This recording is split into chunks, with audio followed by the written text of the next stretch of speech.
trop bien. Ouais.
Mais aussi notez que cet animal, c'est un animal intelligent et rusé. Le crocodile, un animal intelligent et rusé. C'est vrai, rusé. Oui.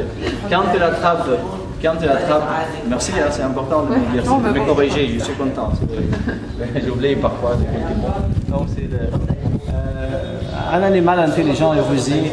Et quand il attrape une perroie, il entraîne sa perroie vivante dans l'eau pour la noyer. Il la tire des jambes ou des bras pour la noyer.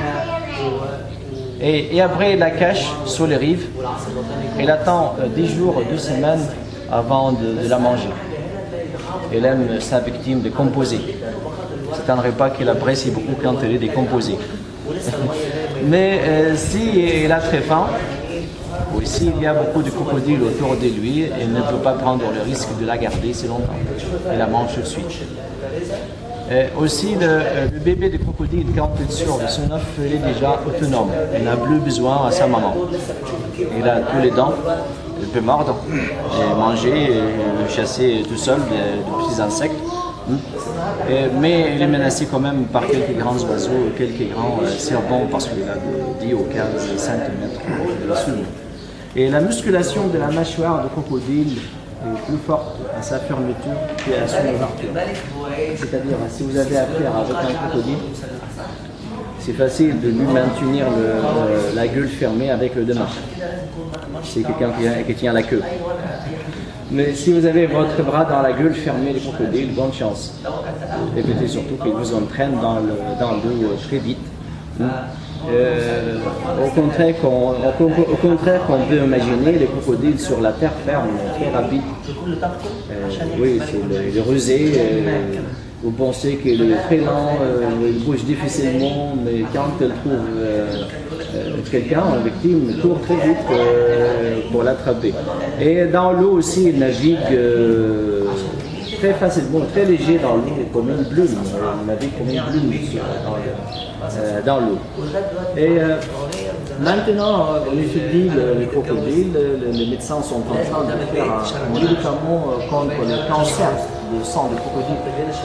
Parce que vous savez que c'est un animal résistant qui vit longtemps. Le crocodile vit jusqu'à une centaine d'années. Qui vit longtemps, donc ils sont en train de fabriquer un médicament du sang des crocodiles. Donc c'est le représenter soit dans sa forme animale comme un crocodile, ou comme un homme avec une tête de crocodile. Ici, il est représenté comme un homme avec une tête de crocodile. Et derrière lui, sa femme, la déesse Hathor, on voit les rois Ptolémée qui lui offre une table d'offrande. Ce qui est intéressant ici, vous notez qu'à l'époque gréco-romaine, on a une différence au temps de Pharaon. Les signes hiéroglyphes sont devenus plus serrés, plus petits. Pourquoi? Parce que la langue est devenue plus riche. Il n'avait pas assez de place pour tout écrire. Donc ils ont fait les signes et les lettres très serrés. Le cartouche aussi est devenu... Les Grecs étaient bavards. Le cartouche est devenu plus long. Parce que les Grecs ils ont ajouté des prières dans le cartouche. C'est pas le nom. C'est Ptolémée, c'est marqué ici Ptolémée. C'est les B, le T, le L. le O, le M, le Y, le S, c'est Ptolémée. Jusque-là, c'est le nom. Ptolémée. Et après, c'est une prière pour le roi. Donner la vie à l'éternité, à jamais.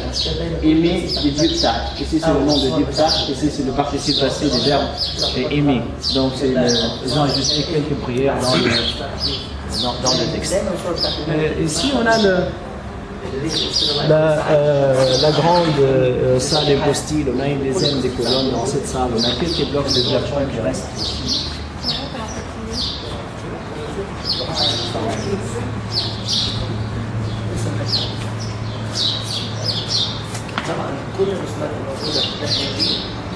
هنلاقيها ميكس بين تقديم الحديد او استخدام صولجان الحب للحوض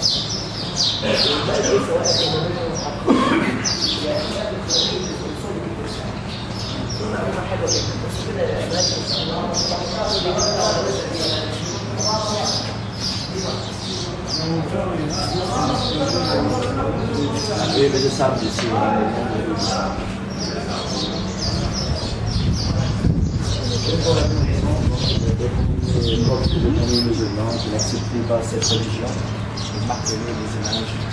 Ici, on voit un beau tableau qui nous montre le roi et Ptolémée au milieu, et à gauche les dieux Thoth, les dieux de la sagesse avec une tête d'ébis, et à droite c'est les dieux russes, le faucon. Et chaque dieu tient dans sa main un vase, et il verse de son vase deux symboles sur la tête des rois. Et la clé de la vie est le sceptre de l'autorité. Donc elle donne la vie et l'autorité au roi Ptolémée. Maintenant, c'est Thoth, l'ébis, c'est le symbole de l'université de Caire. Et le faucon, vous savez, c'est le symbole de quoi? Le symbole d'Égypter. On le voit sur les avions égyptiens. La tête du faucon est dessinée sur tous les avions égyptiens. C'est égyptaire, et sur les billets d'avion aussi, on voit la tête de faucon, ça vient des dieux russes, le faucon. Et ici, cette scène, c'est une scène de purification, ou libation, avant le couronnement, avant de mettre la couronne sur la tête des rois. Donc c'est la scène suivante, ici, cette scène. La scène qui nous montre les deux pièces protectrices, du sud et du nord. La pièce protectrice du nord, et sur sa tête la couronne rouge, la couronne du nord. Et la pièce protectrice du sud, la pièce du sud, la Haute-Égypte, et sur sa tête la couronne blanche. Et on confond parfois entre la couronne blanche et la couronne rouge. La couronne blanche elle est comme ça. La couronne rouge, elle est comme ça. C'est la couronne du sud et la couronne du nord. Quand on a la double couronne, on a la couronne blanche dans la couronne rouge, comme ça, la double couronne. Et on appelle ça pshent.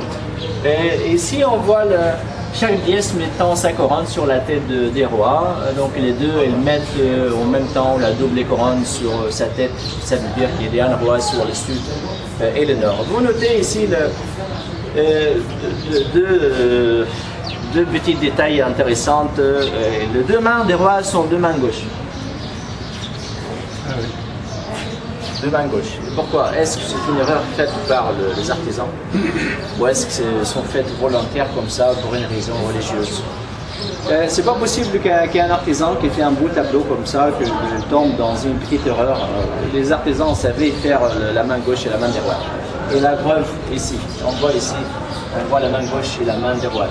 Mais les archéologues disent qu'il y a une raison religieuse pour faire le deux mains gauche, parce que le côté gauche c'est le côté des cœurs. Et le cœur était très important dans la mythologie égyptienne. C'était l'endroit de la conscience et la pensée. C'était plus important que le cerveau pendant la momification. Ils écrasaient le cerveau par le nez, avec un petit crochet qui passait par le nez, ils écrasaient le cerveau, ils vidaient le cerveau du nez, ils jetaient le cerveau. Ils pensaient que ça ne sert à rien, mais ils gardaient les cœurs. Pourquoi garder le cœur?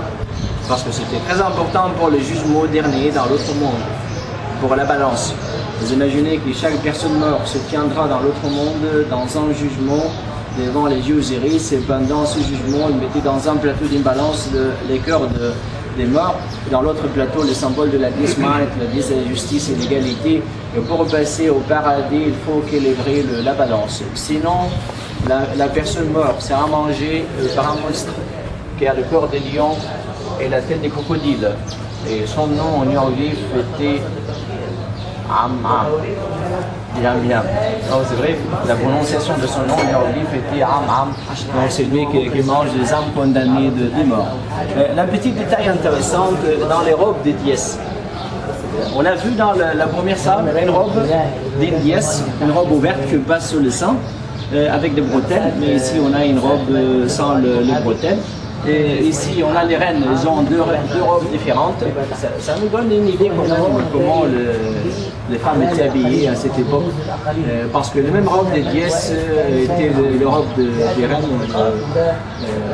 disons des mères aussi parfois. Regardez, on voit la reine, elle a une robe fermée, mais ouverte au milieu, ouverte au milieu avec une manche courte. Ici, cette reine, elle a une robe